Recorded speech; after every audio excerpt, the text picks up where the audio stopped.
इस AC system का जुगाड़ हुआ है, जुगाड़ वाले से बचें। और ECU का कनेक्शन अगर आपका सही है कोशिश करें उसी पे हो जाए ताकि कमांड प्रॉपर जा सके और ये RPM ड्रॉप ना हो।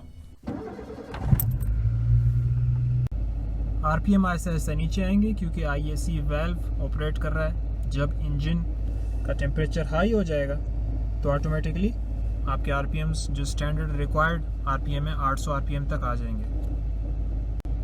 इस दौरान जो IAC वाल्व है वो कम खुलता जाता है, यानी क्लोज होने की तरफ चला जाता है। इस वक्त अराउंड 20% ओपनिंग है आई थिंक, अगर मैं कंप्यूटर से चेक करूं, और जो एवरेज 800 RPM पे अराउंड 10% ओपनिंग हो जाता है IAC वाल्व की। कंप्यूटर से स्कैन करने का तरीका यह है कि आप अपना स्कैनर यहाँ OBD पोर्ट में यहाँ लगा दें। ELM 327 version 1.5।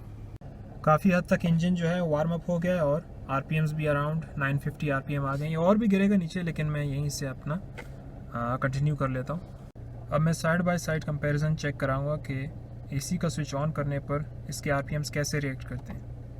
1 2 3।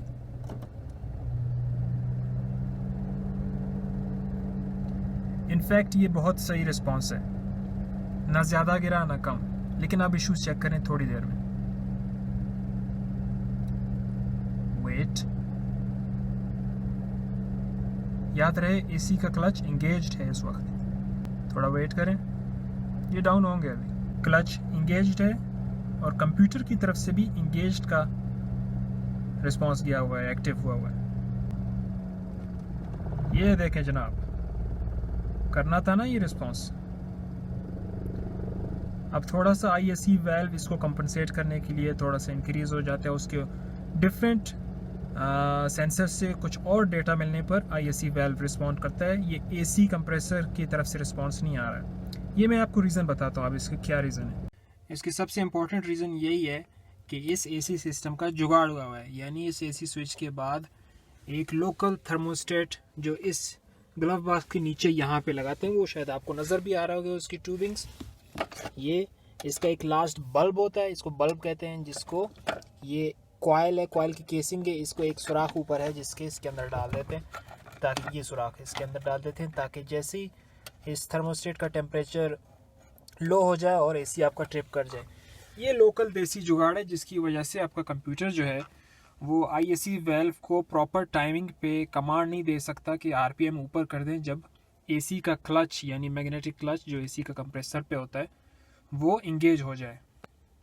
तो इस वीडियो में मैं इस AC सिस्टम की प्रॉपर वायरिंग आपको एक टेक्निकल व्यू पॉइंट से दिखाऊंगा, बना के दिखाऊंगा प्रॉपरली और कलर कोडिंग के साथ, कि इस पुश बटन के आगे 3 वायर्स हैं जो कहाँ जाती हैं, ECU को जाती हैं, आगे जाती हैं, बॉनेट में जाती हैं, कहाँ जाती हैं। तो ये सब चीज़ें मैं आपको डिस्क्राइब करूँगा और एक एक चीज़ आपको बताऊँगा। सुजुकी कल्टस 2008 EFI 2007 EFI जो लेट दिसंबर 2000 EFI आए हैं, उसमें जो AC का बटन है पुश बटन, ये डेंसो कंपनी का है। इसके पीछे से 3 वायर्स जाती हैं, उनमें से एक बेसिक ग्राउंड है, ठीक है, ब्लैक वायर होती है, और शायद एक पिंक वायर है, वो डायग्राम में आप देख लेंगे, वो जाती है ECU को, उसको बताने कि भाई मैंने AC ऑन कर लिया है। और जो थर्ड है वो अर्थ आता है या ग्राउंड जिसे कहते हैं, ग्राउंड वोल्टेज सप्लाई होता है ब्लोअर की तरफ से। आपने देखा होगा कि जब तक ब्लोअर को ऑन नहीं करते हैं AC का स्विच ऑन नहीं होता है। तो इसको फर्स्ट पॉइंट से जैसे ही आप इसको एक स्टेप आगे करते हैं तो एक अर्थ जारी होता है इसको और इसका सर्किट कंप्लीट कर देता है, जिसकी वजह से इसको दबाने से इसकी लाइट ऑन हो जाती है और AC का स्विच ऑन हो जाता है। AC का स्विच जो एक ECU की तरफ जा रही है वो डाउन देयर, थोड़ा सा आपको दिखा दो, ये B0 जिस पे लिखा हुआ है, इसके पीछे वो तारें आ रही हैं। इसको निकालना एक तो बहुत मुश्किल काम भी है क्योंकि आपको ये फ्यूज़ बॉक्स भी निकालना पड़ता है। फ्यूज़ बॉक्स कहेंगे या जंक्शन बॉक्स आई थिंक, अलबत्ता वहाँ ECU को जाती है AC की तरफ से। नेक्स्ट एक वायर है जो ECU की तरफ से जाती है आगे रिले को, AC कंप्रेसर के रिले को, वो एक ग्राउंड वोल्टेज सप्लाई करता है रिले को। मैं अभी आपको शो करूँगा कि रिले इसका कैसे काम करता है और इसके किस वजह से रिले का स्विच का जो सर्किट है वो कंप्लीट होता है। जब आप इंजन बे के अंदर जाएंगे तो आपको ये बैटरी के साथ AC कंप्रेसर, ये जब फ्यूजेस हैं और रिलेज हैं, इसमें से एक है AC कंप्रेसर का, ये वाला। इसको ओपन करें, ये डेंसो कंपनी के रिलेज लगे हुए हैं। इसके नीचे से ना जब आप देखेंगे इसके नीचे एग्जैक्टली ये पोजीशन होती है। इनमें जो टर्मिनल्स हैं इसमें लेफ़्ट वाला है, राइट वाला है और ऊपर नीचे। ये ऊपर नीचे वाले 2 स्विचेस हैं और ये इंडक्टर्स हैं, ये रिलेज होते हैं। इसमें एक आती है इग्निशन की वोल्टेज और सिर्फ बैटरी की वोल्टेज। जो ऊपर वाला है वो स्विच है वो जाता है आपके कंप्रेसर क्लच को।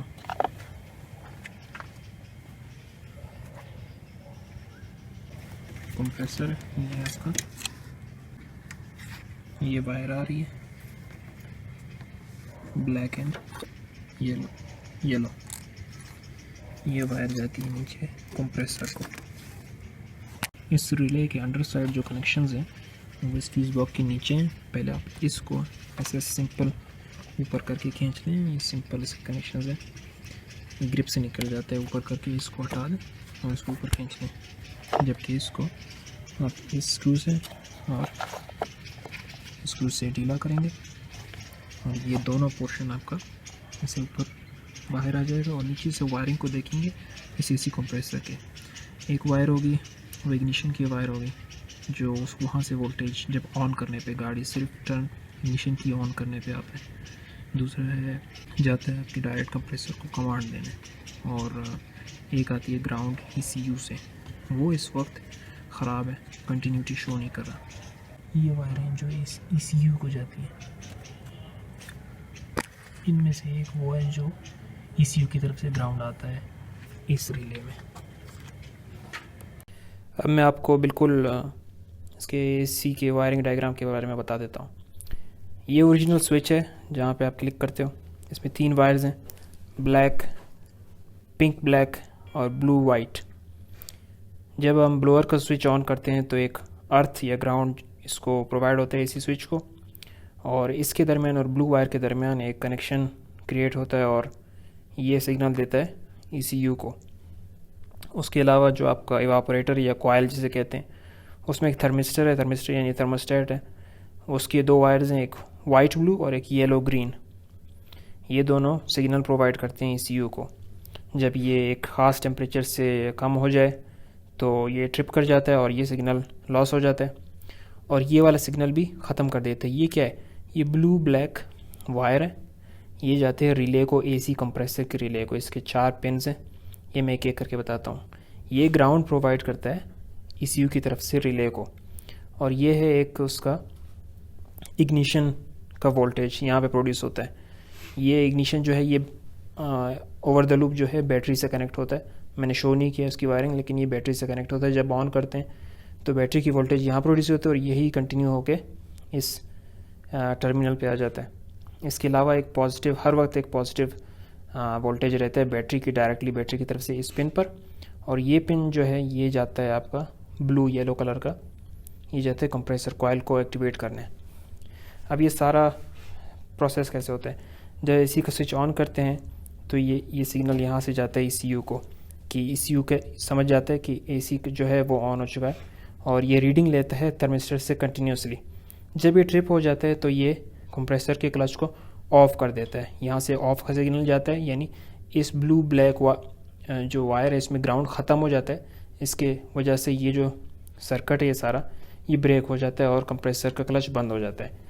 जैसे ही ये टेम्परेचर एक ख़ास लिमिट से ज़्यादा हो जाते हैं यानी गर्म हो जाते हैं, ये दोबारा यहाँ से वोल्टेज क्रिएट करते हैं ECU को। ये इस ब्लू ब्लैक वायर को दोबारा ग्राउंड प्रोड्यूस करता है और ये कनेक्शन को रिटेन करता है, और वापस कंप्रेसर का क्लच जो है ये क्लच है ये इस तरह इंगेज हो जाता है और आपका जो रेफ्रिजरेशन साइकिल है वो दोबारा कंटिन्यू हो जाता है। हाँ भाई, देख लेते हैं अब। ये पिंक वाली पिंक ब्लैक है, ये तीसरे वाली चिप पे जा रही है, फिर ब्लू वाइट है, फिर ब्लैक है, ये प्रोबेबली ग्राउंड है।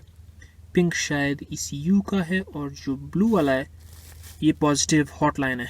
ये जाके मिक्स होके इस जुगाड़ी येलो वाले लाइन के साथ जा रहा है और येलो वाला लाइन आके इसके साथ मिल रहा है, और दूसरी लाइन जो जा रही है ना वो जाएगा बानट में पीछे।